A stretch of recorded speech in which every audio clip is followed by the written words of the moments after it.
ಎಲ್ರಿಗೂ ಇಂದಿನ NVN ಅಕಾಡೆಮಿಯ ಯೂಟ್ಯೂಬ್ ತರಗತಿಗೆ ಸ್ವಾಗತವನ್ನು ಬಯಸ್ತಾ,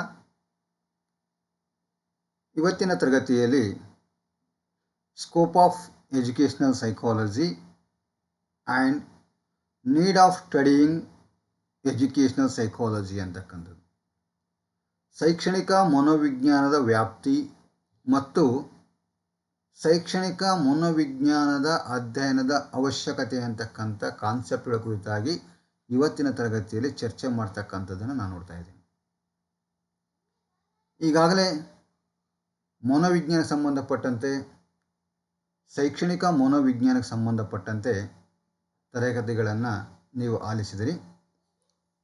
ಮುಂದುವರೆದ ಭಾಗವಾಗಿ ಇವತ್ತು ಸ್ಕೋಪ್ ಆಫ್ ಎಜುಕೇಷನಲ್ ಸೈಕಾಲಜಿ, ಶೈಕ್ಷಣಿಕ ಮನೋವಿಜ್ಞಾನದ ವ್ಯಾಪ್ತಿಯನ್ನು ತೆಗೆದುಕೊಂಡಾಗ ಈಗಾಗಲೇ concept of educational psychology, meaning of educational psychology, definitions of educational ಸೈಕಾಲಜಿಯನ್ನು ಸ್ಟಡಿ ಮಾಡಿ ಆದಮೇಲೆ ಶೈಕ್ಷಣಿಕ ಮನೋವಿಜ್ಞಾನ ಅಂತಕ್ಕಂಥದ್ದು it's related to educational environment and it's related to teaching learning process ಅಂತಕ್ಕಂಥದ್ದು.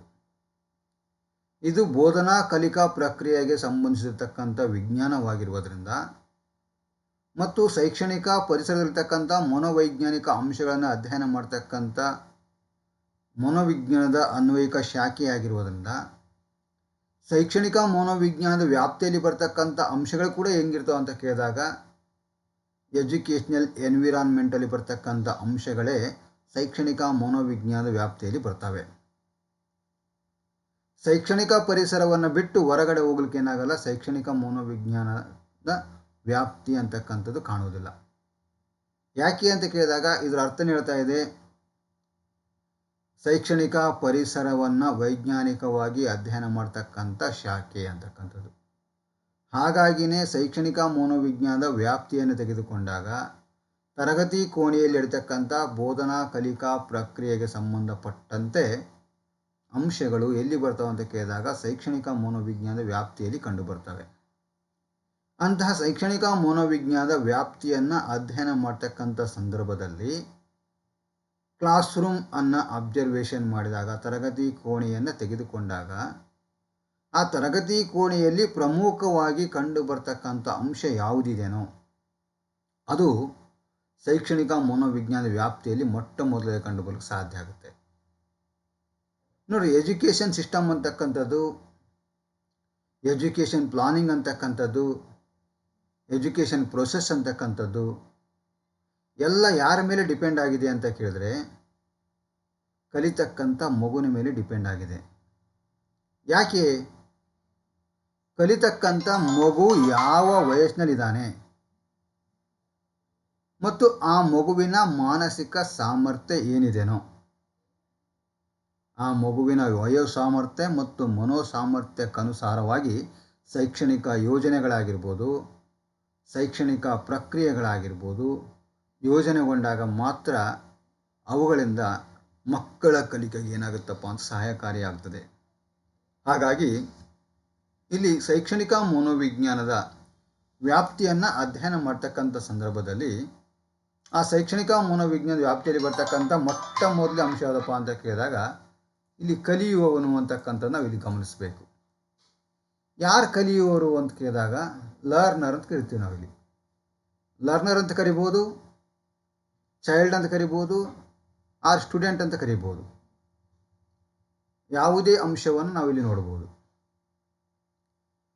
ಹಾಗಾಗಿ ಶೈಕ್ಷಣಿಕ ಮನೋವಿಜ್ಞಾನದ ವ್ಯಾಪ್ತಿಯಲ್ಲಿ ಬರ್ತಕ್ಕಂಥ ಮೊಟ್ಟ ಮೊದಲ ಅಂಶನೇ ಮಗು. ಯಾಕೆ ಅಂತ ಪ್ರಶ್ನೆ ಮಾಡಿಕೊಂಡ್ರೆ, ಇವತ್ತು ಶಿಕ್ಷಣಕ್ಕೋಸ್ಕರವಾಗಿ ಸರ್ಕಾರಗಳು ಕೋಟಿ ಕೋಟಿ ಅನುದಾನವನ್ನು ಬಳಕೆ ಮಾಡ್ತಾ ಇದ್ದಾವೆ. ಆ ಕೋಟಿ ಕೋಟಿ ಅನುದಾನವನ್ನು ಬಳಕೆ ಮಾಡ್ಕೊಳ್ತಕ್ಕಂಥ ಸಂದರ್ಭದಲ್ಲಿ ಯಾರಿಗಾಗಿ ಅವೆಲ್ಲ ಬಳಕೆಯಾಗ್ತಾ ಇದ್ದಾವೆ ಅಂತ ಕೇಳಿದಾಗ ತರಗತಿ ಕೋಣೆಯಲ್ಲಿ ಕಲಿಯೋದಕ್ಕೋಸ್ಕರವಾಗಿ ಯಾರು ಬಂದು ಕೂಡ್ತಾರೋ ಆ ಮಗುವಿಗೋಸ್ಕರವಾಗಿಯೇ ಇಷ್ಟೆಲ್ಲ ಏನಾಗುತ್ತಪ್ಪ ಅಂತ ಕೇಳಿದಾಗ ಯೋಜನೆಗಳಾಗಿರ್ಬೋದು, ಪ್ರಕ್ರಿಯೆಗಳಾಗಿರ್ಬೋದು, ಸನ್ನಿವೇಶಗಳಾಗಿರ್ಬೋದು ಜರುಗ್ತಾ ಇದ್ದಾವೆ. ಕಲಿತಕ್ಕಂಥ ಮಗುವಿನೇ ಶಾಲೆಯ ತರಗತಿ ಕೋಣೆಯಲ್ಲಿ ಇಲ್ಲ ಅಂತಂದರೆ ಅಲ್ಲಿ ಕಲಿಕಾ ಪ್ರಕ್ರಿಯೆನೂ ಬೇಕಿಲ್ಲ, ಎಜುಕೇಷನಲ್ ಪ್ಲಾನಿಂಗೂ ಬೇಕಿಲ್ಲ, ಯಾರೂ ಬೇಕಾಗಿಲ್ಲ. ಅಂದರೆ ತರಗತಿ ಕೋಣೆಯಲ್ಲಿ ಮಗು ಬಂದು ಕುಳಿತಾಗ ಮಾತ್ರ, ಕಲಿಕಾರ್ಥಿ ಅಂತಕ್ಕಂಥ ವ್ಯಕ್ತಿ ಬಂದು ಕುಂತಾಗ ಮಾತ್ರ ನಮಗೇನು ಬೇಕಾಗುತ್ತವೆ, ಎಜುಕೇಷನಲ್ ಪ್ಲಾನಿಂಗ್ ಬೇಕಾಗುತ್ತವೆ, ಎಜುಕೇಷನಲ್ ಪ್ರೊಸೆಸ್ ಬೇಕಾಗುತ್ತವೆ, ಎಜುಕೇಷನಲ್ ಎನ್ವಿರಾನ್ಮೆಂಟ್ ಬೇಕಾಗುತ್ತೆ, ಸಾಕಷ್ಟು ಏನೆಲ್ಲ ಅಂಶಗಳು ಬೇಕಾಗುತ್ತವೆ. ಅದಕ್ಕೋಸ್ಕರವಾಗಿ ಶೈಕ್ಷಣಿಕ ಮನೋವಿಜ್ಞಾನದ ವ್ಯಾಪ್ತಿ ಅಂತಕ್ಕಂಥದ್ದು ತೆಗೆದುಕೊಂಡಾಗ, ಶೈಕ್ಷಣಿಕ ಮನೋವಿಜ್ಞಾನ ಅಂತಕ್ಕಂಥದ್ದು ಬೋಧನಾ ಕಲಿಕಾ ಪ್ರಕ್ರಿಯೆಗೆ ಸಂಬಂಧಪಟ್ಟಂಥ ತರಗತಿ ಕೋಣೆಯಲ್ಲಿನ ಆ ಒಂದು ಪ್ರಕ್ರಿಯೆಯನ್ನು ವೈಜ್ಞಾನಿಕವಾಗಿ ಅಧ್ಯಯನ ಮಾಡುವುದರಿಂದ ಆ ತರಗತಿ ಕೋಣೆಯಲ್ಲಿ ಪ್ರಮುಖವಾಗಿ ಕಂಡುಬರ್ತಕ್ಕಂಥ ಮೊಟ್ಟ ಮೊದಲ ವ್ಯಕ್ತಿ ಯಾರಪ್ಪ ಅಂತ ಕೇಳಿದಾಗ ವಿದ್ಯಾರ್ಥಿ ಅಂತಕ್ಕಂಥವನು. ಆ ವಿದ್ಯಾರ್ಥಿಯ ವಯೋ ಸಾಮರ್ಥ್ಯ ಹೇಗಿದೆನೋ, ಆ ವಿದ್ಯಾರ್ಥಿಯ ಮಾನಸಿಕ ಸಾಮರ್ಥ್ಯ ಹೇಗಿದೆನೋ ಅದಕ್ಕೆ ತಕ್ಕಂತೆ ಶಿಕ್ಷಣವನ್ನು ಕೊಡಬೇಕಾಗಿರ್ತಕ್ಕಂಥ ಜವಾಬ್ದಾರಿ ಸರ್ಕಾರಗಳದ್ದಾಗಿರ್ತದೆ, ಅದು ಸಮಾಜದ್ದಾಗಿರುತ್ತದೆ. ಹಾಗಾಗಿ ಇಲ್ಲಿ ಕಲಿತಕ್ಕಂಥ ಮಗುವನ್ನು ನಾವು ಮೊದಲು ತೆಗೆದುಕೊಳ್ಬೇಕಾಗುತ್ತೆ, ಮೊದಲು ಪರಿಗಣಿಸಬೇಕಾಗತ್ತೆ. ಆ ಕಲಿತಕ್ಕಂಥ ಮಗು ಪ್ರಾಥಮಿಕ ಹಂತ ಇದ್ದಾನೋ, ಪ್ರೌಢ ಹಂತದಲ್ಲಿದ್ದಾನೋ, ಉನ್ನತ ವಿದ್ಯಾಭ್ಯಾಸದಲ್ಲಿದ್ದಾನೋ, ಯಾವ ಹಂತದಲ್ಲಿರ್ತಕ್ಕಂಥ ಮಗು ಇದನ್ನು ನೋಡಬೇಕಾಗತ್ತೆ. ಆ ಶೈಕ್ಷಣಿಕ ಹಂತಕ್ಕನುಸಾರವಾಗಿ, ಮಗುವಿನ ವಯೋ ಸಾಮರ್ಥ್ಯಕ್ಕನುಸಾರವಾಗಿ, ಮಾನಸಿಕ ಸಾಮರ್ಥ್ಯಕ್ಕನುಸಾರವಾಗಿ ನಾವು ಮುಂದಿನ ಯೋಜನೆಗಳನ್ನು ಕಾರ್ಯಗತ ಮಾಡಲಿಕ್ಕೆ ಸಾಧ್ಯವಾಗುವುದರಿಂದ ಶೈಕ್ಷಣಿಕ ಮನೋವಿಜ್ಞಾನದ ವ್ಯಾಪ್ತಿಯಲ್ಲಿ ಬರ್ತಕ್ಕಂಥ ಮೊಟ್ಟ ಮೊದಲ ಅಂಶ ಯಾವುದಪ್ಪ ಅಂತ ಕೇಳಿದಾಗ ಕಲಿಕಾರ್ಥಿ ಅಂತ ಕರಿಬೋದು, ಕಲಿಯುವ ಅಂತ ಕರಿಬೋದು, ಮಗು ಅಂತ ಕರಿಬೋದು, ವಿದ್ಯಾರ್ಥಿ ಅಂತ ಕರಿಬೋದು. Learner or child or student, ಯಾವುದೇ ಆರ್ ಪರ್ಸನ್, ನೋಡಿ ಯಾವುದೇ ಅಂಶವನ್ನು ಇಲ್ಲಿ ಬಳಕೆ ಮಾಡ್ಕೋಬೋದು, ಯಾವುದೇ ಪದವನ್ನು ಬಳಕೆ ಮಾಡ್ಕೊಳ್ಬೋದು. ಈ ವ್ಯಕ್ತಿ ತರಗತಿಯಲ್ಲಿ ಬಂದು ಕುಂತರೆ ಮಾತ್ರ ನೆಕ್ಸ್ಟ್ ನಾವೇನು ಮಾಡ್ಬೋದಪ್ಪ ಅಂತ ಕೇಳಿದಾಗ ಆ ವ್ಯಕ್ತಿಯ ಕಲಿಕಾ ಅನುಭವಗಳ ಕುರಿತಾಗಿ ಅಧ್ಯಯನ ಮಾಡಬೇಕಾಗುತ್ತೆ. ಯಾವ ವಯಸ್ಸಿನ ಮಗು ತರಗತಿಯಲ್ಲಿ ಕುಳಿತಿದೆನೋ ಆ ವಯಸ್ಸಿನ ಮಗುವಿನಲ್ಲಿ ಕಂಡು ಬರ್ತಕ್ಕಂಥ ಮಾನಸಿಕ ಸಾಮರ್ಥ್ಯ ಹೇಗಿದೆನೋ ಆ ಮಾನಸಿಕ ಸಾಮರ್ಥ್ಯಕ್ಕನುಸಾರವಾಗಿ ಈಗ ಆಲ್ರೆಡಿ ಅವನಲ್ಲಿ ಏನು ಎಕ್ಸ್ಪೀರಿಯನ್ಸ್ ಆಗಿದೆನೋ ಆ ಕಲಿಕಾ ಅನುಭವಗಳನ್ನ ಅಧ್ಯಯನ ಮಾಡಬೇಕಾಗುತ್ತೆ. ಯಾಕೆ ಅಂತ ಕೇಳಿದಾಗ ಶಿಕ್ಷಣ ಅಂತಕ್ಕಂಥದ್ದು ಸೈಕಾಲಜಿಕಲ್ ಆಗಿ ಬೇಸಿಸಲ್ಲಿ ಇರುವುದರಿಂದ, ಮನೋವೈಜ್ಞಾನಿಕವಾಗಿರ್ತಕ್ಕಂಥ ಆಧಾರವಾಗಿರುವುದರಿಂದ ಶಿಕ್ಷಣವನ್ನು ಹೆಂಗೆ ಕೊಡಬೇಕು ಅಂತ ಕೇಳಿದಾಗ ಹಳೆಯ ಜ್ಞಾನದ ಜೊತೆಯಲ್ಲಿ ಹೊಸ ಜ್ಞಾನಕ್ಕೆ ಒಂದು ಬ್ರಿಡ್ಜ್ ಅಂತಕ್ಕಂಥದ್ದು ನಾವು ಏನು ಮಾಡಬೇಕಾಗುತ್ತೆ, ಬಿಲ್ಡ್ ಮಾಡಬೇಕಾಗುತ್ತೆ. ಒಂದು ಸೇತುವೆ ಅಂತಕ್ಕಂಥದ್ದನ್ನು ಕಟ್ಟಬೇಕಾಗುತ್ತೆ. ಆ ಹಳೆಯ ಜ್ಞಾನಕ್ಕೂ ಹೊಸ ಜ್ಞಾನಕ್ಕೂ ಒಂದು ಸೇತುವೆಯನ್ನು ನಿರ್ಮಾಣ ಮಾಡಿದಾಗ ಹಳೆಯ ಜ್ಞಾನದೊಂದಿಗೆ ಹೊಸ ವಿಚಾರಗಳ ಸೇರ್ಪಡೆಯಾದಾಗ ಕಲಿಕೆ ಅಂತಕ್ಕಂಥ ಅರ್ಥಪೂರ್ಣವಾಗಲಿಕ್ಕೆ ಸಾಧ್ಯ ಆಗುತ್ತೆ. ಅದಕ್ಕೋಸ್ಕರವಾಗಿ ಹೊಸ ಜ್ಞಾನವನ್ನು ಕೊಡೋಕ್ಕಿಂತ ಪೂರ್ವದಲ್ಲಿ ಆ ಮಗುವಿನಲ್ಲಿರ್ತಕ್ಕಂಥ ಆಲ್ರೆಡಿಯಾಗಿ ಎಕ್ಸಿಸ್ಟ್ ಆಗಿರ್ತಕ್ಕಂಥ ಎಕ್ಸ್ಪೀರಿಯನ್ಸ್, ಎಂಥ ಎಕ್ಸ್ಪೀರಿಯನ್ಸ್ ಅಂತ ಕೇಳಿದಾಗ ಲರ್ನಿಂಗ್ ಎಕ್ಸ್ಪೀರಿಯನ್ಸ್ ಯಾವ ರೀತಿಯಾಗಿದ್ದಾವೆ, ಕಲಿಕಾ ಅನುಭವಗಳು ಮಗುವಿನಲ್ಲಿ ಯಾವ ರೀತಿಯಾಗಿದ್ದಾವೆ ಅದ್ರ ಬಗ್ಗೆ ನಾವು ಅಧ್ಯಯನ ಮಾಡಬೇಕಾಗತ್ತೆ. ಅದಕ್ಕೋಸ್ಕರವಾಗಿ ಶೈಕ್ಷಣಿಕ ಮನೋವಿಜ್ಞಾನದ ವ್ಯಾಪ್ತಿಯಲ್ಲಿ ಬರ್ತಕ್ಕಂಥ ಮೊದಲೇ ಅಂಶ ಕಲಿತಕ್ಕಂಥ ವಿದ್ಯಾರ್ಥಿ ಆಗಿದ್ದರೆ, ಎರಡನೇ ಅಂಶ ಅಂತ ಕೇಳಿದಾಗ ಆ ವಿದ್ಯಾರ್ಥಿಯ ಕಲಿಕೆಯ ಅನುಭವಗಳ ಕುರಿತಾಗಿ ನಾವೇನು ಮಾಡಬೇಕಲ್ಲಿ ಅಧ್ಯಯನವನ್ನು ಮಾಡಬೇಕಾಗುತ್ತೆ. ಅದಕ್ಕೋಸ್ಕರವಾಗಿ ಶೈಕ್ಷಣಿಕ ಮನೋವಿಜ್ಞಾನದ ವ್ಯಾಪ್ತಿಯಲ್ಲಿ ಬರ್ತಕ್ಕಂಥ ಎರಡನೇ ಅಂಶ ಅಂತ ಕೇಳಿದಾಗ ಕಲಿಕೆಯ ಅನುಭವಗಳು. ಇನ್ನು ಮೂರನೇದಾಗಿ ಕಲಿಕಾ ಪ್ರಕ್ರಿಯೆ. ನೋಡಿ, ಈಗ ನಾವೇನು ಮಾಡ್ಬೋದು, ಒಂದು ಪ್ರೊಸೆಸ್ಸನ್ನು ಬಿಲ್ಡ್ ಮಾಡಲಿಕ್ಕೆ ಸಾಧ್ಯ ಆಗುತ್ತೆ, ಒಂದು ಪ್ರೊಸೆಸ್ಸನ್ನು ಕ್ರಿಯೇಟ್ ಮಾಡಲಿಕ್ಕೆ ಏನಾಗುತ್ತೆ ಇಲ್ಲಿ ಸಾಧ್ಯ ಆಗುತ್ತೆ. ಯಾಕೆ ಅಂದರೆ in the basis of learner and his experience. ಅಂದರೆ ಕಲಿತಕ್ಕಂಥ ವಿದ್ಯಾರ್ಥಿಗೆ ಆಧಾರವಾಗಿ ಮತ್ತು ಆ ವಿದ್ಯಾರ್ಥಿಗಳ ಅನುಭವಕ್ಕೆ ಆಧಾರವಾಗಿ ನಾವು ಏನು ಮಾಡಬೇಕಂತ ಕೇಳಿದಾಗ ಕಲಿಕಾ ಪ್ರಕ್ರಿಯೆಗಳನ್ನು ನಿರ್ಮಾಣ ಮಾಡಬೇಕಾಗುತ್ತೆ ಅಥವಾ ರಚನೆ ಮಾಡಬೇಕಾಗುತ್ತೆ. ಅದಕ್ಕೋಸ್ಕರವಾಗಿ ಇಲ್ಲಿ ಕಲಿಕಾ ಪ್ರಕ್ರಿಯೆ ಅಂತಕ್ಕಂಥದ್ದು ಶೈಕ್ಷಣಿಕ ಮನೋವಿಜ್ಞಾನದ ವ್ಯಾಪ್ತಿಯಲ್ಲಿ ಬರ್ತಕ್ಕಂಥ ಮೂರನೇ ಅಂಶ. ಮೊದಲನೇದಾಗಿ ಕಲಿತಕ್ಕಂಥ ವ್ಯಕ್ತಿ, ಎರಡನೇದಾಗಿ ಕಲಿತಕ್ಕಂಥ ವ್ಯಕ್ತಿಯಲ್ಲಿ ಆಲ್ರೆಡಿ ಎಕ್ಸಿಸ್ಟ್ ಆಗಿ ಏನು ಎಕ್ಸ್ಪೀರಿಯನ್ಸ್ ಅದಾವೆ ಅದಕ್ಕೆ ಆಧಾರವಾಗಿ ನೆಕ್ಸ್ಟ್ ಏನು ಮಾಡ್ಬೇಕಂತ ಕೇಳಿದಾಗ ಲರ್ನಿಂಗ್ ಪ್ರೊಸೆಸ್ಗಳನ್ನು ವಿನೋಗಾತಿಯಲ್ಲಿ ಕ್ರಿಯೇಟ್ ಮಾಡಬೇಕಾಗುತ್ತೆ. ಆ ಮಗುವಿಗೆ ಆಧಾರವಾಗಿ ಅವನು ಪ್ರೈಮರಿ ಶಾಲೆಯಲ್ಲಿದ್ದಾನೆ, ಆ ಪ್ರೈಮರಿ ಶಾಲೆಯಲ್ಲಿರ್ತಕ್ಕಂಥ ಮಗು 1ನೇ ತರಗತಿಯಿಂದ 7ನೇ ತರಗತಿಯಲ್ಲಿ ಅಧ್ಯಯನ ಮಾಡ್ತಾ ಇದ್ದಾನೆ. 1ನೇ ತರಗತಿಯಿಂದ 7ನೇ ತರಗತಿರ್ತಕ್ಕಂಥ ಮಗುವಿನ ವಯೋ ಸಾಮರ್ಥ್ಯ ಏನಿದೆನೋ, ಮಾನಸಿಕ ಸಾಮರ್ಥ್ಯ ಏನಿದೆನೋ ಅದಕ್ಕಾಧಾರವಾಗಿ ಅವನ ಲರ್ನಿಂಗ್ ಎಕ್ಸ್ಪೀರಿಯನ್ಸ್ ಏನದವೋ ಅದನ್ನು ಅಂಡರ್ಸ್ಟ್ಯಾಂಡಿಂಗ್ ಮಾಡಿಕೊಂಡು ಆ ಲರ್ನಿಂಗ್ ಎಕ್ಸ್ಪೀರಿಯನ್ಸ್ ಆಧಾರವಾಗಿಯೇ ಆ ಮಗು ಬೇಕಾಗಿರ್ತಕ್ಕಂಥ ಲರ್ನಿಂಗ್ ಪ್ರೊಸೆಸ್ ಅಂತ ನಾವು ಕೊಡಬೇಕಾಗುತ್ತೆ. ಒಂದು ವೇಳೆ ಅವನು ಹೈಸ್ಕೂಲಲ್ಲಿದ್ದರೆ ಅಲ್ಲಿ ವಯೋ ಸಾಮರ್ಥ್ಯ ಕೂಡ ಬದಲಾಯಿತು, ಮಾನಸಿಕ ಸಾಮರ್ಥ್ಯ ಕೂಡ ಬದಲಾಯಿತು ಮತ್ತು ಅವನ ಲರ್ನಿಂಗ್ ಎಕ್ಸ್ಪೀರಿಯನ್ಸಲ್ಲಿ ಕೂಡ ಬದಲಾವಣೆಗಳಿದ್ದಾವೆ. ಆಗ ಅಲ್ಲಿ ಕೂಡ ನಾವು ಲರ್ನಿಂಗ್ ಪ್ರೊಸೆಸ್ ಅಂತಕ್ಕಂಥದ್ದು ಅದೇ ರೀತಿಯಾಗಿ ಕಂಟಿನ್ಯೂಷನ್ ಮಾಡಿದ್ರೆ ಸಾಲದು. ಅಲ್ಲಿ ಬೇರೆ ರೀತಿಯಾಗಿರ್ತಕ್ಕಂಥ ಲರ್ನಿಂಗ್ ಪ್ರೊಸೆಸ್ ಆ ಮಗುವಿನ ಲರ್ನಿಂಗ್ ಎಕ್ಸ್ಪೀರಿಯನ್ಸಿಗೆ ಬೇಕಾಗಿರ್ತಕ್ಕಂಥ ಲರ್ನಿಂಗ್ ಪ್ರೊಸೆಸ್ ಅಂತಕ್ಕಂಥ ನಾವು ಕ್ರಿಯೇಟ್ ಮಾಡಬೇಕಾಗುತ್ತೆ. ಅದಕ್ಕೋಸ್ಕರವಾಗಿ ಇಲ್ಲಿ ಶೈಕ್ಷಣಿಕ ಮನೋವಿಜ್ಞಾನದ ವ್ಯಾಪ್ತಿಯನ್ನು ತೆಗೆದುಕೊಂಡಾಗ ಮೊದಲನೇದಾಗಿ ಬರ್ತಕ್ಕಂಥವನು ಕಲಿತಕ್ಕಂಥ ವ್ಯಕ್ತಿ, ಎರಡನೇದಾಗಿ ಅವನ ಅನುಭವಗಳು, ಮೂರನೇದಾಗಿ ಕಲಿಕಾ ಪ್ರಕ್ರಿಯೆ ಅಂತಕ್ಕಂಥದ್ದು, ನಾಲ್ಕನೇದಾಗಿ ಅಂತ ಕೇಳಿದಾಗ ಕಲಿಕಾ ಸನ್ನಿವೇಶ. ಯಾವ ರೀತಿಯಾಗಿರ್ತಕ್ಕಂಥ ಲರ್ನಿಂಗ್ ಪ್ರೊಸೆಸ್ಸನ್ನು ನಾವು ಕ್ರಿಯೇಟ್ ಮಾಡ್ತಾ ಇದ್ದೀವೋ ಅದಕ್ಕೆ ಬೇಕಾಗಿರ್ತಕ್ಕಂಥ ಲರ್ನಿಂಗ್ ಎನ್ವಿರಾನ್ಮೆಂಟ್ ಅದು ಕೂಡ ನಾವು ಏನು ಕ್ರಿಯೇಟ್ ಮಾಡಬೇಕಾಗುತ್ತೆ. ಕಲಿಕಾ ಸನ್ನಿವೇಶ ಈ 3 ಅಂಶಗಳಿಗೆ ಆಧಾರವಾಗಿ ಕಲಿಕಾ ಸನ್ನಿವೇಶ ಅಂತಕ್ಕಂತಿರಬೇಕು. ಅವನಿನ್ನು ಲೋವರ್ ಪ್ರೈಮರಿಯಲ್ಲಿ ಇದ್ದಾನೆ, ಹಿರಿಯ ಪ್ರಾಥಮಿಕ ಹಂತದಲ್ಲಿದ್ದಾನೆ, ಕಲಿಕೆಯ ಆರಂಭಿಕ ಹಂತದಲ್ಲಿದ್ದಾನೆ. ಅವ್ರಿಗೆ ಕಲಿಕಾ ಪ್ರಕ್ರಿಯೆ ಹೆಂಗಿದೆ, ನಲಿಕಲಿ ಯೋಜನೆ ಇದೆ. ಆ ನಲಿಕಲಿ ಯೋಜನೆಗೆ ಎಂಥ ಸನ್ನಿವೇಶ ನಿರ್ಮಾಣ ಮಾಡ್ತಾರೆ? ನಮ್ಮಂಥ ತರಗತಿ ಕೋಣೆಯಲ್ಲಿ ಕಲಿಸ್ಲಿಕ್ಕೆ ಏನಾಗಲ್ಲ, ಸಾಧ್ಯ ಇಲ್ಲ. ಆ ನಲಿಕಲಿಗೆ ಯೋಜನೆ ಬೇಕಾಗಿರ್ತಕ್ಕಂಥ ಸನ್ನಿವೇಶವನ್ನು ಅವರು ಕ್ರಿಯೇಟ್ ಮಾಡ್ಕೋತಾರೆ. ಅದಕ್ಕೋಸ್ಕರವಾಗಿ ಆ ಲರ್ನಿಂಗ್ ಎನ್ವಿರಾನ್ಮೆಂಟ್ ಅಂತಕ್ಕಂಥ ಯಾವುದಕ್ಕೆ ಆಧಾರವಾಗಿರುತ್ತೆ ಅಂತ ಕೇಳಿದಾಗ ಕಲಿಕಾ ಪ್ರಕ್ರಿಯೆಗೆ ಆಧಾರವಾಗಿರ್ತದೆ. ಕಲಿಕಾ ಪ್ರಕ್ರಿಯೆ ಯಾವುದಕ್ಕೆ ಆಧಾರವಾಗಿರುತ್ತೆ ಅಂತ ಕೇಳಿದಾಗ ಲರ್ನಿಂಗ್ ಎಕ್ಸ್ಪೀರಿಯನ್ಸ್ ವಿದ್ಯಾರ್ಥಿಗಳ ಕಲಿಕೆಯ ಅನುಭವಗಳಿಗೆ ಆಧಾರವಾಗಿರ್ತದೆ.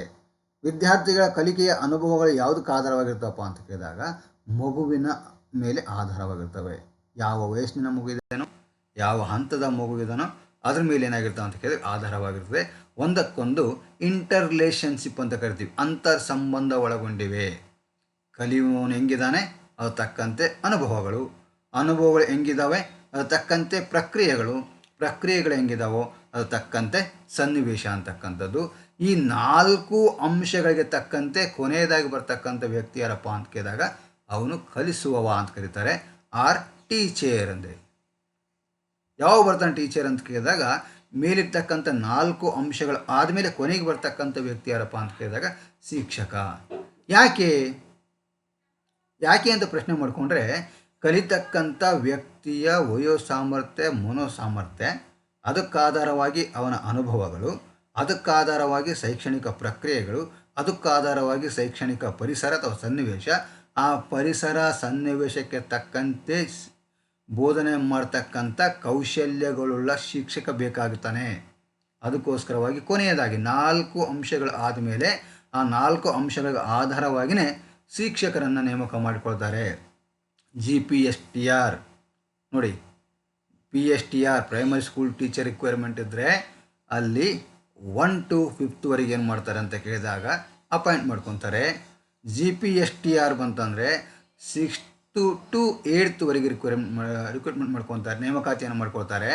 HSTR ಅಲ್ಲಿ 9 ಮತ್ತು 10ನೇ ತರಗತಿ ವಿದ್ಯಾರ್ಥಿಗಳಿಗೆ ಶಿಕ್ಷಕರ ನೇಮಕ ಮಾಡ್ಕೊಳ್ತಾರೆ. ಯಾಕಂತ ಕೇಳಿದಾಗ ಲೋವರ್ ಪ್ರೈಮರಿಯಲ್ಲಿನೇ ಬೇರೆ ಸಿಚುವೇಶನ್, ಲರ್ನಿಂಗ್ ಎನ್ವಿರಾನ್ಮೆಂಟ್ ಇದೆ, ಬೇರೆ ಪ್ರೊಸೆಸ್ ಇದೆ, ಬೇರೆ ಎಕ್ಸ್ಪೀರಿಯನ್ಸ್ ಇದ್ದಾವೆ, ಬೇರೆ ವಿದ್ಯಾರ್ಥಿ ಇದ್ದಾನೆ.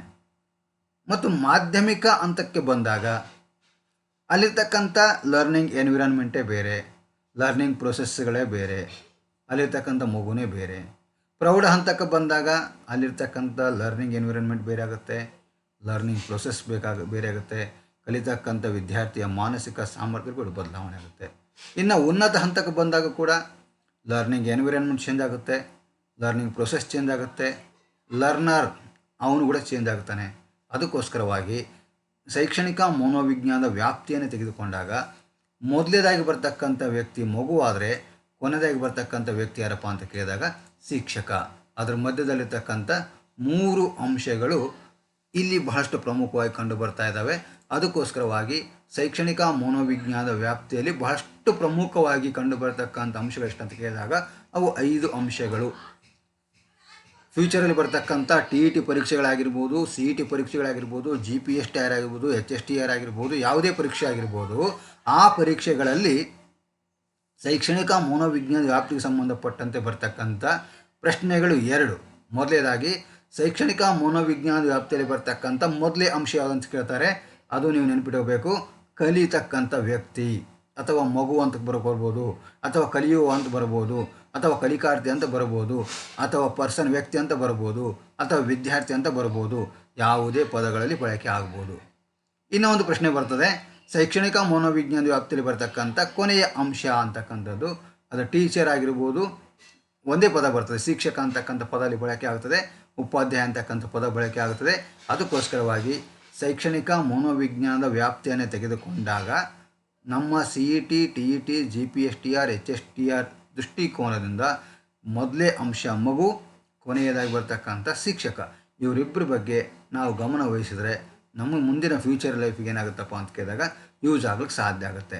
ಇಷ್ಟಲ್ಲದೆ ಶೈಕ್ಷಣಿಕ ಮನೋವಿಜ್ಞಾನ ವ್ಯಾಪ್ತಿಯಲ್ಲಿ ಇನ್ನೂ ಕೆಲವೊಂದಿಷ್ಟು ಅಂಶಗಳು ಬರ್ತವೆ ಅಂತ ತಿಳ್ಕೊಂಡು ಇನ್ 1947 1947ರಲ್ಲಿ ಅಮೇರಿಕನ್ ಸೈಕಾಲಜಿಸ್ಟ್ ಒಂದು ಅಸೋಸಿಯೇಷನ್, ಅಮೇರಿಕದ ಮನೋವಿಜ್ಞಾನಿಗಳ ಸಂಘ ಅಂತಕ್ಕಂಥ ಏನು ಮಾಡ್ತಾರೆ ಅಂತ ಕೇಳಿದಾಗ ಇವುಗಳ ಜೊತೆಯಲ್ಲಿ ಇನ್ನೂ ಕೆಲವೊಂದಿಷ್ಟು ಅಂಶಗಳು ಏನಾಗ್ತವೆ ಅಂತ ಕೇಳಿದಾಗ ಮನೋವಿಜ್ಞಾನದ ವ್ಯಾಪ್ತಿಯಲ್ಲಿ ಬರ್ತವೆ ಅಂತಕ್ಕಂಥ ಒಂದು ನಿರ್ಧಾರವನ್ನು ಮಾಡಿಕೊಂಡು ಈ ಎಲ್ಲ ಅಂಶಗಳನ್ನು ಎಲ್ಲಿ ಸೇರಿಸಿ ಅಂತ ಕೇಳಿದಾಗ ಮನೋವಿಜ್ಞಾನ ವ್ಯಾಪ್ತಿಯಲ್ಲಿ ಸೇರಿಸ್ತಾರೆ.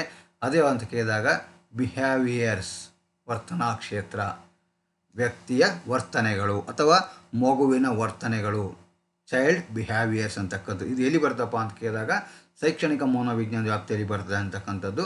ಇನ್ನು ಬೆಳವಣಿಗೆ ಮತ್ತು ವಿಕಾಸ, ಮಗುವಿನ ಚೈಲ್ಡ್ ಗ್ರೋತ್ ಆ್ಯಂಡ್ ಡೆವಲಪ್ಮೆಂಟ್ ಅಂತಕ್ಕಂಥದ್ದು, ಮಗುವಿನ ಬೆಳವಣಿಗೆ ಮತ್ತು ವಿಕಾಸ ಕೂಡ ಎಲ್ಲಿ ಬರ್ತದೆ ಅಂತ ಕೇಳಿದಾಗ ಶೈಕ್ಷಣಿಕ ಮನೋವಿಜ್ಞಾನದ ವ್ಯಾಪ್ತಿಯಲ್ಲಿ ಬರ್ತಕ್ಕಂಥ ಅಂಶ.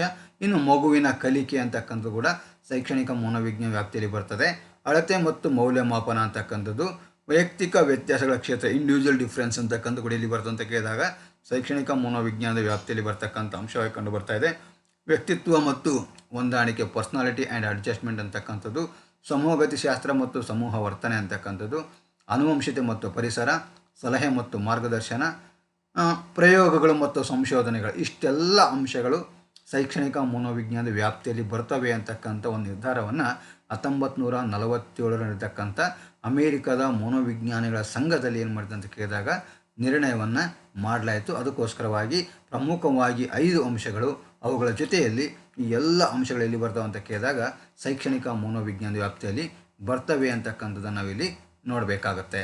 ಇನ್ನು ಶೈಕ್ಷಣಿಕ ಮನೋವಿಜ್ಞಾನದ ಅಧ್ಯಯನದ ಅವಶ್ಯಕತೆ. ಯಾಕೆ ಬೇಕು ನಮಗೆ ಶೈಕ್ಷಣಿಕ ಮನೋವಿಜ್ಞಾನದ ಅಧ್ಯಯನ ಅಂತಕ್ಕಂಥದ್ದು? ಒಂದು ವೇಳೆ ಮನೋವಿಜ್ಞಾನ ಅಂತಕ್ಕಂಥದ್ದು ನಾವು ಅಧ್ಯಯನ ಮಾಡಿಲ್ಲ ಅಂತಂದರೆ ಶಿಕ್ಷಣ ಕೊಡಲಿಕ್ಕೆ ಸಾಧ್ಯ ಇಲ್ಲೇನು ಅಂತಕ್ಕಂಥ ಪ್ರಶ್ನೆ ಬಂದರೆ, ನಾನು ಆಗಲೇ ಹೇಳಿದ ಹಾಗೆ ಇಲ್ಲಿ ಮನೋವಿಜ್ಞಾನ ಅಂತಕ್ಕಂಥ ಭೂಮಿಯ ಮೇಲೆ ಶಿಕ್ಷಣ ಅಂತಕ್ಕಂಥ ರಥ ಅಂತಕ್ಕಂಥ ಏನಾಗ್ತದೆ ನಡೀತಾ ಇದೆ. ಅದಕ್ಕೋಸ್ಕರವಾಗಿ ಆ ಮನೋವಿಜ್ಞಾನದ ಭೂಮಿ ಅಥವಾ ರಥ ಬೀದಿ ಅಂತಕ್ಕಂಥ ಸರಿಯಾಗಿದ್ದಾಗ ಮಾತ್ರ ಆ ಶಿಕ್ಷಣ ಅಂತಕ್ಕಂಥ ರಥ ಅಂತಕ್ಕಂಥ ಸರಿಯಾಗಿ ಚಲಿಸಲಿಕ್ಕೆ ಏನಾಗುತ್ತೆ, ಇಲ್ಲಿ ಸಾಧ್ಯ ಆಗುತ್ತೆ. ಅದಕ್ಕೋಸ್ಕರವಾಗಿ ಇಲ್ಲಿ ಮನೋವಿಜ್ಞಾನದ ಅವಶ್ಯಕತೆ ಬಹಳಷ್ಟು ಇದೆ. ಶಿಕ್ಷಕರಾದವರಿಗಾಗಿರ್ಬೋದು ಅಥವಾ ಶಿಕ್ಷಣ ಕ್ಷೇತ್ರಕ್ಕಾಗಿರ್ಬೋದು, ಇಲ್ಲಿ ಮನೋವಿಜ್ಞಾನದ ಅವಶ್ಯಕತೆ ಏನಿದೆ ಸಾಕಷ್ಟು ಇದೆ. ಅದನ್ನು ತಿಳಿಸ್ತಕ್ಕಂಥ ಕೆಲವೊಂದಿಷ್ಟು ಅಂಶಗಳನ್ನು ನಾವು ಇಲ್ಲಿ ಏನು ಮಾಡೋಣ, ಚರ್ಚೆ ಮಾಡೋಣ. ಮೊದಲನೇದಾಗಿ ಯಾಕೆ ಬೇಕು ನಮಗೆ ಶೈಕ್ಷಣಿಕ ಮನೋವಿಜ್ಞಾನದ ಅಧ್ಯಯನದ ಅವಶ್ಯಕತೆ ಅಂತ ಕೇಳಿದ್ರೆ, ವಿದ್ಯಾರ್ಥಿಗಳನ್ನು ಸರಿಯಾಗಿ ಅರ್ಥೈಸಿಕೊಳ್ಬೇಕಾದ್ರೆ ನಮಗೆ ಸೆಕೆಂಡ್ ಚಾಪ್ಟರ್ ಬರ್ತದೆ. ಆ ಸೆಕೆಂಡ್ ಚಾಪ್ಟರ್ನಲ್ಲಿ ಈಗ ಏನಿದೆ ಅಂತ ಕೇಳಿದಾಗ ನಮಗೆ ಗ್ರೋತ್ ಆ್ಯಂಡ್ ಡೆವಲಪ್ಮೆಂಟ್ ಅಂತಕ್ಕಂಥ ನೋಡ್ತಾ ಇದ್ದೀವಿ. ಆದರೆ 1 ಇಯರ್ ಸಿಲೆಬಸ್ ಇದ್ದಂಥ ಸಂದರ್ಭದಲ್ಲಿ, ಆ 1 ವರ್ಷದ ಅವಧಿ ಇರ್ತಕ್ಕಂಥ ಸಂದರ್ಭದಲ್ಲಿ ನಮಗೆ 2ನೇ ಚಾಪ್ಟರ್ ಟೈಟಲ್ ಏನಂತಪ್ಪ ಅಂತ ಕೇಳಿದ್ರೆ ಅಂಡರ್ಸ್ಟ್ಯಾಂಡಿಂಗ್ ದಿ ಲರ್ನರ್ ಅಂತಕ್ಕಂಥ ಟೈಟಲ್ ಇತ್ತು. ಕಲಿಕಾರ್ಥಿಗಳನ್ನು ಅರ್ಥೈಸಿಕೊಳ್ಳುವುದು ಅಂತೇಳಿ. ಕಲಿಕಾರ್ಥಿಗಳನ್ನು ಅರ್ಥೈಸಿಕೊಳ್ಳುವುದಾಗಿರ್ಬೋದು, ವಿದ್ಯಾರ್ಥಿಗಳನ್ನು ಸರಿಯಾಗಿ ಅರ್ಥೈಸಿಕೊಳ್ಳೋದಾಗಿರ್ಬೋದು, ಎರಡು ಒಂದೇ ಅರ್ಥವನ್ನು ಒಳಗೊಂಡಿರ್ತಕ್ಕಂಥ ಪದಗಳು ಅಥವಾ ಅಂಶಗಳು. ವಿದ್ಯಾರ್ಥಿಗಳನ್ನು ಸರಿಯಾಗಿ ಅರ್ಥೈಸಿಕೊಳ್ಳೋದು ಅಂತಂದರೆ ಎಲ್ಲಿವರೆಗೂ ನಾವು ವಿದ್ಯಾರ್ಥಿಗಳನ್ನು ಅರ್ಥ ಮಾಡಿಕೊಳ್ಳುವುದಿಲ್ಲನೋ ಅಲ್ಲಿವರೆಗೂ ವಿದ್ಯಾರ್ಥಿಗಳಿಗೆ ಬೇಕಾಗಿರ್ತಕ್ಕಂಥ ಜ್ಞಾನವನ್ನು ಒದಗಿಸೋದಕ್ಕೆ ಏನಾಗಲ್ಲ, ಸಾಧ್ಯ ಆಗುವುದಿಲ್ಲ. ನಾವೆಷ್ಟೇ ಪಾಂಡಿತ್ಯವನ್ನು ಪಡೆದುಕೊಂಡಿದ್ರೂ ಕೂಡ ಮಗುವಿನ ಮಾನಸಿಕ ಸಾಮರ್ಥ್ಯವನ್ನು ಸರಿಯಾಗಿ ಅರ್ಥೈಸಿಕೊಂಡಾಗ ಮಾತ್ರ ಮಗುಗೆ ಬೇಕಾಗಿರ್ತಕ್ಕಂಥ ವಿಷಯವನ್ನು ಮಗುವಿಗೆ ಬೇಕಾಗಿರ್ತಕ್ಕಂಥ ರೀತಿಯಲ್ಲಿ ಕಟ್ಟಿಕೊಡ್ಲಿಕ್ಕೆ ಏನಾಗುತ್ತೆ ಇಲ್ಲಿ ಸಾಧ್ಯ ಆಗುತ್ತೆ. ಅದಕ್ಕೋಸ್ಕರವಾಗಿ ಶೈಕ್ಷಣಿಕ ಮನೋವಿಜ್ಞಾನದ ಜ್ಞಾನದ ಅವಶ್ಯಕತೆ, ವಾಟ್ ಈಸ್ ದ ನೀಡ್ ಅಂತಕ್ಕಂಥ ಒಂದು ಅವಶ್ಯಕತೆ ಏನಂತ ಕೇಳಿದಾಗ ಮಗುವನ್ನ ಅಂಡರ್ಸ್ಟ್ಯಾಂಡಿಂಗ್ ಮಾಡ್ಕೋಬೇಕಾಗಿದ್ರೆ, ಅಂಡರ್ಸ್ಟ್ಯಾಂಡಿಂಗ್ ದಿ ಲರ್ನರ್, ಕಲಿಕಾರ್ಥಿಯನ್ನು ಅರ್ಥ ಮಾಡ್ಕೊಳ್ಬೇಕಾಗಿತ್ತಂದರೆ ನಮಗೇನು ಬೇಕಂತ ಕೇಳಿದಾಗ ಶೈಕ್ಷಣಿಕ ಮನೋವಿಜ್ಞಾನದ ಅಧ್ಯಯನದ ಅವಶ್ಯಕತೆ ಕಂಡು ಬರ್ತದೆ.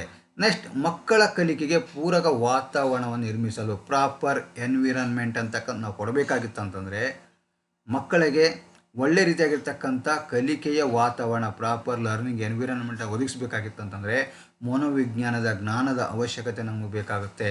ಯಾಕೆ ಅಂದರೆ ಯಾವ ವಯಸ್ಸಿನಲ್ಲಿರ್ತಕ್ಕಂಥ ಮಗುವಿಗೆ ಯಾವ ರೀತಿಯಾಗಿರ್ತಕ್ಕಂಥ ಕಲಿಕೆಯ ವಾತಾವರಣ ನಿರ್ಮಾಣ ಮಾಡಿದರೆ ಮಗು ಕಲಿಯೋದಕ್ಕೆ ಇಷ್ಟಪಡ್ತಾನೆ, ಅದೇ ರೀತಿಯಾಗಿರ್ತಕ್ಕಂಥ ವಾತಾವರಣವನ್ನು ಶಿಕ್ಷಕರಾದವರಾಗಿರ್ಬೋದು, ಶಿಕ್ಷಣ ಕ್ಷೇತ್ರ ಆಗಿರ್ಬೋದು, ಸಮಾಜ ಆಗಿರ್ಬೋದು ನಿರ್ಮಿಸಿಕೊಟ್ಟಾಗ ಮಾತ್ರ ಅದು ಮಗುವಿನ ಕಲಿಕೆಗೆ ಪೂರಕವಾಗುವುದರಿಂದ ಮಕ್ಕಳ ಕಲಿಕೆಗೆ ಪೂರಕ ವಾತಾವರಣ ನಿರ್ಮಾಣ ಮಾಡಲು ಕೂಡ ನಮಗೇನು ಬೇಕು ಅಂತ ಕೇಳಿದಾಗ ಮನೋವಿಜ್ಞಾನದ ಜ್ಞಾನದ ಅವಶ್ಯಕತೆಯಲ್ಲಿ ಕಂಡು ಬರ್ತದೆ.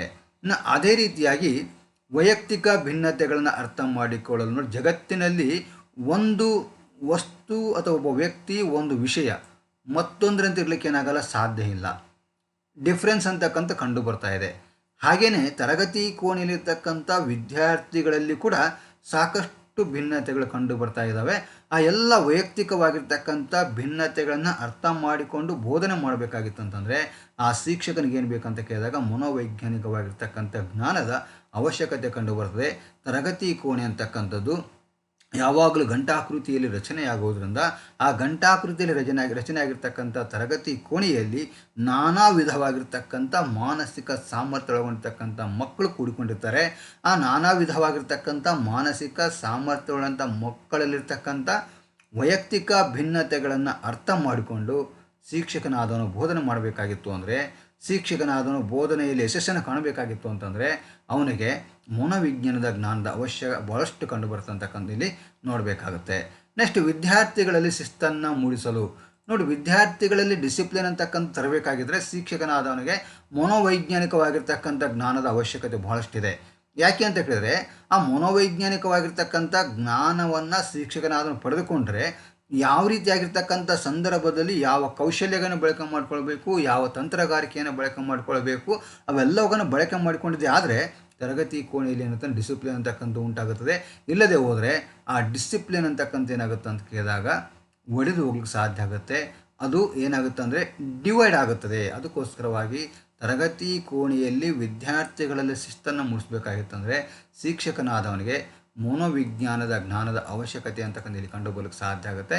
ಇನ್ನು ಪಠ್ಯಕ್ರಮ ರಚನೆ ಮಾಡಲು ಕೂಡ ಉಪಯುಕ್ತವಾಗಿದೆ. ಯಾವುದು ಪಠ್ಯಕ್ರಮ ರಚನೆ ಆಗಿರ್ಬೋದು, ಯಾವುದೇ ಕಲಿಕಾ ಸನ್ನಿವೇಶ ನಿರ್ಮಾಣ ಮಾಡಲಿಕ್ಕಾಗಿರ್ಬೋದು ಮತ್ತು ಕಲಿಕಾ ಪ್ರಕ್ರಿಯೆ ನಿರ್ಮಾಣ ಮಾಡೋದಕ್ಕಾಗಿರ್ಬೋದು, ಯಾವುದಕ್ಕೆ ಕೂಡ ಶೈಕ್ಷಣಿಕ ಮನೋವಿಜ್ಞಾನದ ಜ್ಞಾನದ ಅವಶ್ಯಕತೆ ಕಂಡುಬರ್ತದೆ.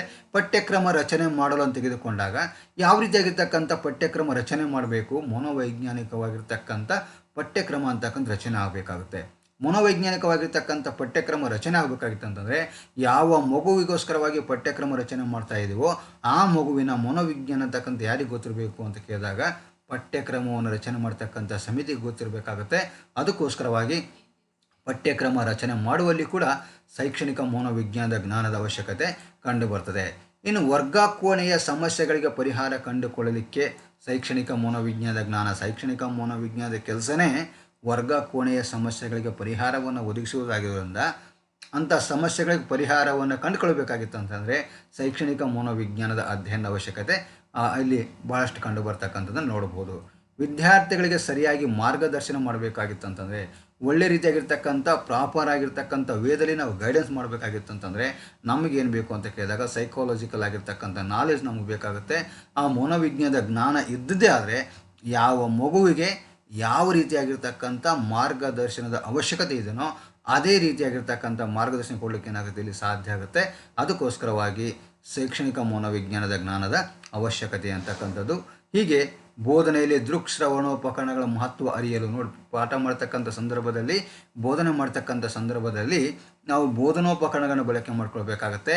ಆ ಬೋಧನೋಪಕರಣಗಳನ್ನು ಬಳಕೆ ಮಾಡಿಕೊಳ್ಳೋಕೆ ಕೂಡ ಶಿಕ್ಷಕನಾದವನು ಏನು ಬೇಕಂತ ಕೇಳಿದಾಗ ದೃಕ್ಶ್ರವಣೋಪಕರಣಗಳ ಮಹತ್ವವನ್ನು ಅರಿತಕ್ಕಂಥ ನಮ್ಮ ಅರಿವು ಅಂತಕ್ಕಂಥ ನಮ್ಮಲ್ಲಿ ಬರಬೇಕಾಗಿತ್ತು ಅಂತಂದರೆ ಶೈಕ್ಷಣಿಕ ಮನೋವಿಜ್ಞಾನದ ಜ್ಞಾನದ ಅವಶ್ಯಕತೆಯಲ್ಲಿ ಕಂಡುಬರ್ತದೆ.